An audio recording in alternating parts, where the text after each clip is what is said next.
Bienvenue à toi qui regarde cette vidéo. Aujourd'hui, nous allons répondre à la question: où en est ton karma? Ton karma n'est pas un jugement ancien. Il est une empreinte de ce que ton âme a su traverser. Il est à la fois ce que tu portes encore et ce que tu es prêt à transcender. Dans ce tirage, l'arcane te révèle un héritage d'élévation, un don que tu mérites d'exploiter pleinement, et un nœud invisible qui réclame conscience et transmutation. Choisis ce qui t'appelle en premier. Le choix que tu crains contient souvent la vérité la plus puissante. Choix 1. Première carte, le soleil. Dans une ancienne vie, peut-être dans une existence où tu étais guérisseur, oracle ou guide d'enfants perdus, tu as su illuminer les autres par ta seule présence. Tu possèdes un rayonnement karmique naturel. Ton âme a déjà connu des initiations profondes et a traversé l'obscurité sans s'y perdre. Aujourd'hui, ce karma t'offre une capacité rare à rendre les autres lumineux rien qu'en les regardant. Ton vrai pouvoir, guérir sans imposer, aimer sans dévorer, rayonner sans aveugler. Carte 2, le 10 de denier. Ce karma indique un héritage solide transmis par tes lignées, même si tu ne le reconnais pas encore. Dans une vie passée, tu as été bâtisseur spirituel, gardien d'un savoir ancien, peut-être chef de clan ou protecteur d'un territoire sacré. Il en résulte un lien subtil avec les ancêtres. Leur force te suit, et tu portes leur bénédiction. Tu peux, dans cette vie, matérialiser tes visions, transformer les idées en projets tangibles, stabiliser le spirituel dans le concret. Carte 3, le monde. Ce karma t'inscrit dans un cycle d'achèvement. Tu as terminé quelque chose de majeur dans tes vies précédentes, et tu es venu en paix pour transmettre, non pour combattre. Tu viens d'un trône intérieur. Ton karma t'accorde aujourd'hui un rayonnement, une capacité à reconstruire et à clôturer des cycles avec sagesse. Tu es porteur de stabilité ancestrale, d'or intérieur, de paix gagnée à la sueur de l'âme. Choix 2.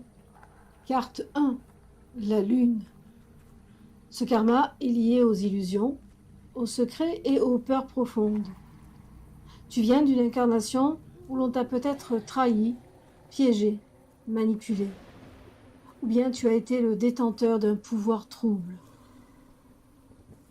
Cela te rend aujourd'hui hypersensible, parfois méfiant, parfois perdu dans tes propres projections.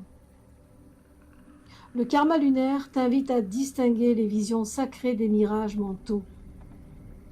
Ton âme connaît les profondeurs, mais elle doit désormais apprendre à y allumer sa propre lumière. Carte 2, le 7 d'épée. Tu portes un karma de ruse, de double jeu, de survie dans un monde injuste. Peut-être as-tu été espion, manipulateur, sorcier clandestin ou menteur par nécessité.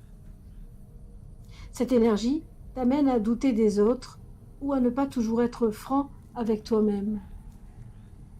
Tu as appris à te cacher pour survivre, mais ce masque devient aujourd'hui une prison.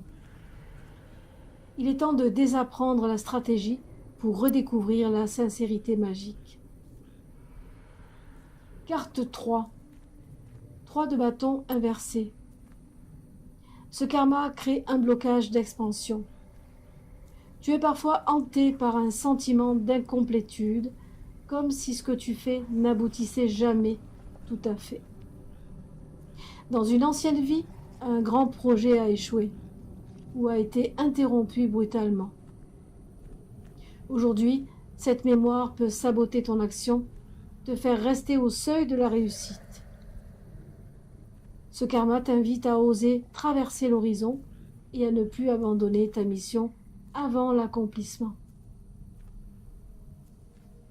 Tu portes encore les ombres d'un ancien monde, où la survie primait sur la vérité. Ce karma crée des blocages dans ta croissance, ta clarté, ta confiance. Mais en regardant les secrets de ton passé en face, tu pourras les transmuter en lucidité et en courage. En conclusion, tu es venu pour restaurer ton axe d'âme. Le karma n'est pas là pour te punir. Il te tend un miroir pour que tu deviennes l'artisan de ton propre axe sacré.